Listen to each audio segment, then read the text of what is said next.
vamos a saludar rápidamente a Juan Manuel Carnevale, él es economista, analista, está conectado con nosotros, porque vamos a hacer en este caso un mix entre lo local y lo internacional. Juan, hablando de si es un problema la inflación de Argentina, en este caso para los países emergentes, ¿cómo estás? Rocío, ¿cómo estás? Un saludo para vos y para toda la audiencia. Bueno, hay, digamos, los días 10, los días 15 siempre se conocen los datos de inflación a nivel mundial, no Ujú. solamente en Argentina, sino también en Estados Unidos. Ayer se dio la casualidad que en Estados Unidos salió una inflación de 0,3% y el mercado estaba esperando 0,2%. Esta situación de una inflación por encima de lo esperado no cayó bien en los mercados porque de alguna manera dijeron la Reserva Federal, que insiste en seguir con las tasas altas muy por encima de lo que es el nivel de inflación. Tengamos en cuenta que la tasa de referencia hoy es 5,5%, con una inflación que está apenitas por arriba del 3%. Los inversores creen que la Reserva Federal quiere seguir con con este nivel de tasas altas que de alguna manera pueden generar algún tipo de problemas en el sector bancario porque muchas empresas no pueden pagar los préstamos debido a la suba de tasas que hubo a nivel mundial. Esto lo vemos, por ejemplo, en el día de hoy, en donde salieron 3 balances de bancos de Estados Unidos, en donde 2 están cayendo justamente porque están, digamos, no están ganando plata o no están ganando lo que se esperaba y se está viendo cómo cada vez hay mayor cantidad de incumplimientos. ¿Y por qué es importante que Estados Unidos o la Reserva Federal entienda que tiene que bajar las tasas de corto plazo en el corto plazo? Ujú. Porque estamos muy cerca de lo que puede ser una crisis de deuda a nivel, digamos, local en Estados Unidos, pero eso podría extenderse a otros países del mundo y ahí es donde es tan importante para el país y para la región que Estados Unidos baje la tasa. Tengamos en cuenta que en el año 81, cuando un señor de apellido Volcker, presidente de la Fed, en ese momento dijo tenemos una inflación muy alta y decidió subir la tasa de referencia en ese momento al 18%, impulsó a que todos los países de México para abajo, menos Chile, Perú y Venezuela, entráramos todos en default durante 10 años, lo que se conoce Claro. como la década perdida. Entonces, estamos en un momento en donde este nivel de tasas puede provocar un problema a nivel global, como también fue la crisis de Lehman Brothers en el año 2008, que recordemos que en ese momento la tasa subió de 1,25 a 5,25, hoy estamos en 5,50, Sí. y en ese momento literalmente estalló el 30% del sistema financiero Claro. norteamericano, con récord de quiebras. Entonces, no hace falta subir la tasa muy alta, con subirla desde un nivel muy bajo, podemos tener una crisis y la inflación del día de ayer de 0,3% cuando se esperaba 0,2%, le da digamos, miedo a los inversores que la Fed no entienda que la situación social, la situación política, la situación económica y la situación financiera de muchos países del mundo, empezando por Estados Unidos, no toleran estos niveles de tasa. ¿Cuándo, ¿Qué es lo ¿Cuándo que vamos a saber, Juan, qué va a hacer la Fed con esta tasa, no? Porque digo, esa es la frutillita del postre para pensar en qué puede llegar a pasar este año con este contexto que vos nos dabas. Correcto. Mira, lo que dicen los analistas, lo que estiman los analistas es que la Fed va a bajar entre 3 y 4 veces la tasa durante el año 2024, o sea que va a bajar aproximadamente 1%, de 5,5 bajarían a 4,5. Mi visión es que me parece que va a ser más, tal vez sea 1,5%.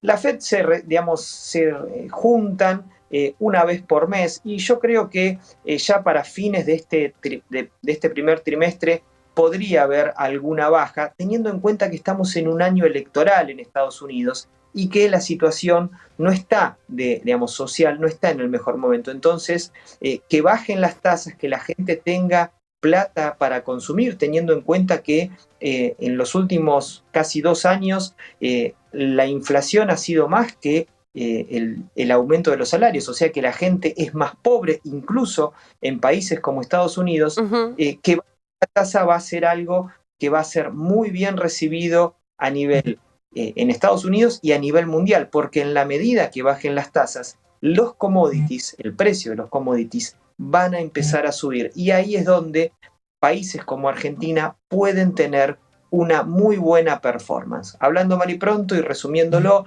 si siguen con las tasas altas, los países que tenemos una alta deuda podemos tener algún inconveniente. Claro. Si bajan las tasas, los commodities que producimos, países como Argentina, van a subir de precio y eso va a mejorar notablemente los términos de intercambio a favor de nuestro país. Bueno, en el plano internacional, otra noticia, ¿no? Que implica Bitcoin y autorización de fondos para operar. Contanos por qué es tan importante, ¿no? ¿Por qué se hicieron eco, bueno, prácticamente medios de todo el mundo, Juan?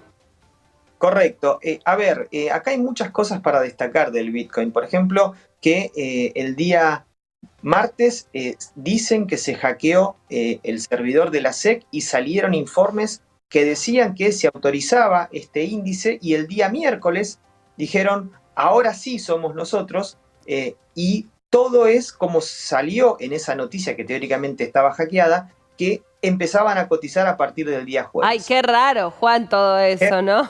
Qué raro, qué casualidad. Qué casualidad, Pero, claro, sí. qué cosa. Y el tema está en que en el primer día se estima que hubo operaciones de 4.000 millones de dólares en solamente Bitcoin, en donde la mitad se lo habría llevado el fondo de BlackRock, que es claramente el fondo más importante del planeta. Esto, de alguna manera, está abriendo la posibilidad a inversores institucionales, a inversores en general, a poder comprar Bitcoin sin tener que ir a una exchange, sin tener que ir a una cueva, sin tener que ver cómo se cambian pesos por dólares, que la cuenta corriente. Se simplifica mucho la operatoria y también habilita a que, por ejemplo, inversores internacionales puedan comprar este tipo de activos, porque antes, si vos sos un fondo, no podías ir a una exchange. Ahora, comprarle al fondo más grande del planeta, el fondo BlackRock o alguno de los otros 11 fondos, estos activos te permiten, digamos, cumplir con tus reglamentos de gestión y poder invertir. A partir de acá lo que se abre es una nueva etapa en donde el sector privado va a hacer la tarea que no hizo el sector público, otra vez la Fed, porque van a elegir qué criptos son sustentables, qué criptos sirven, qué criptos no. Ahora estamos en un momento en donde todas las criptos están subiendo y están festejando todos, pero me parece que estamos muy cerca de una depuración muy grande, que vamos de vuelta a la base del sector privado, porque lo que te van a decir es, queremos trabajar con estas 5, 6, 10 criptos que van a tener sus propios comunes de inversión y el resto, muchachos, gracias por todo, nos vemos en Disney.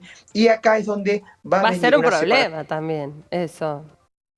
Y va a venir digamos, un cambio muy grande de carteras en donde las que queden van a ser grandes ganadoras y muchas de estas criptos que hay, que son como 20.000 ya, van a terminar desapareciendo porque la gente no las va a utilizar.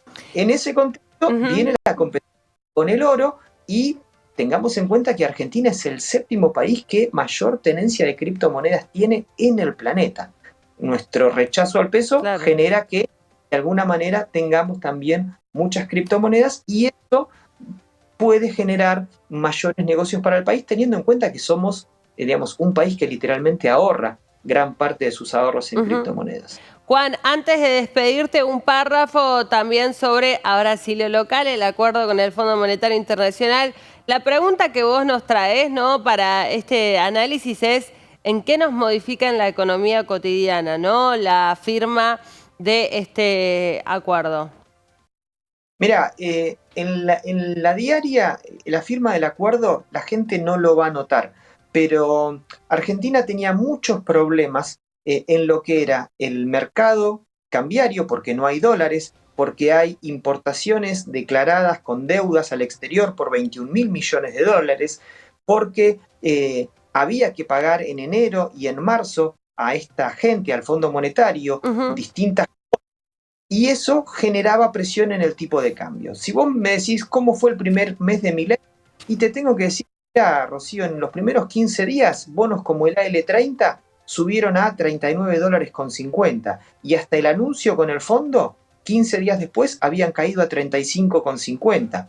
Vos me vas a decir, bueno, eso es muy puntual para bonos. Bueno, hablemos de tipo de cambio. La brecha había bajado a menos del 20% en los primeros 15 días y en los segundos días, hasta el anuncio, la brecha había subido casi al 50%. Entonces, se empezaba a generar una situación en donde se podía ver una futura devaluación como una salida a esta falta de dólares. Al el Fondo Monetario darnos 4.700 millones de dólares, darnos el dinero para pagar la cuota de enero y la cuota de abril y tener que, digamos, pagar solamente 2 cuotas para terminar con el plan firmado originalmente por Mauricio Macri allá en el 2018, hace que Argentina pueda llegar a junio digamos, ya cobrando la cosecha de soja a partir de marzo y despejando lo que son las dudas respecto de lo que son los pagos del país a organismos multilaterales de crédito y a inversores privados. Eso, digamos, es como que nos dio el puente que le faltaba al país para llegar a la cosecha y poder tener los dólares y a partir de ahí jugar otro partido. La gente de a pie no lo ve, pero la inflación y sobre todo las presiones cambiarias y la mejora que vamos a tener en bonos y acciones a partir de esta liberación de tensión van a ser muy positivas para la gente, aunque no llegue a percibirlo en forma directa. Bien. Juan, gracias. Como siempre, un placer conversar con vos. Gracias.